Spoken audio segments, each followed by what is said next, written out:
Now, Kenya Kwanza now says it will review the CBC system of learning if it forms the next government. The coalition's presidential flag bearer, William Ruto, made this announcement as the coalition signed its education charter with stakeholders in the education sector. The coalition also pledged to, amongst other things, employ 116,000 teachers in 2 years and scrap the delocalization of teachers. Brenda Wanga tells us more.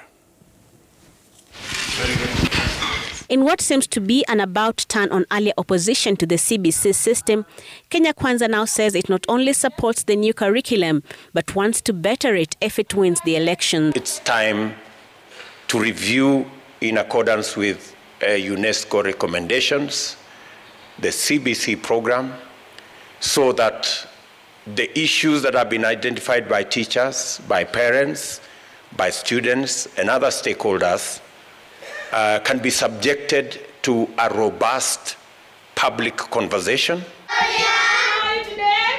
The syllabus is just one of a myriad of commitments undertaken by Kenya Kwanza as it continues to unveil its manifesto. The coalition says it will, amongst other things, establish a national education fund that will help cater for non-tuition expenses, increase funding for free basic education, enact the Universities Act to construct one university per county, and bridge the teacher shortage by hiring 116,000 teachers in 2 years of its administration. But that improvement of professional skills will be funded by the government of Kenya instead of being funded by teachers.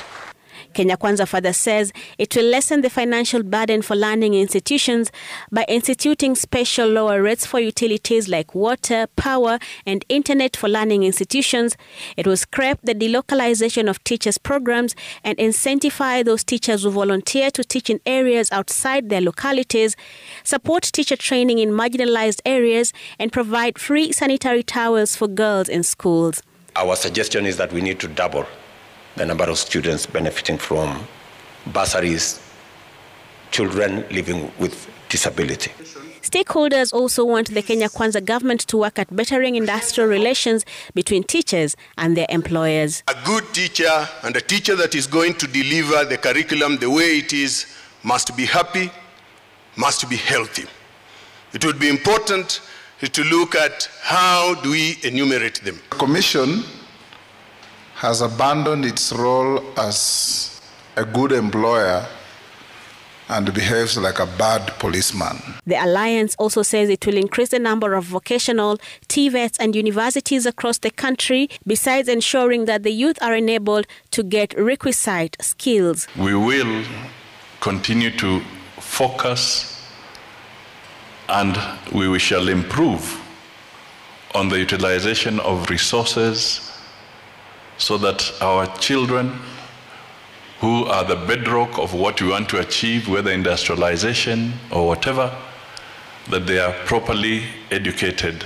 The Education Charter also promises to consolidate the universities, TVET and HELB funding under what it will call the National Skills and Funding Council that will be in charge of funding learning in these cadres of institutions. Thank you very much, Your Excellency.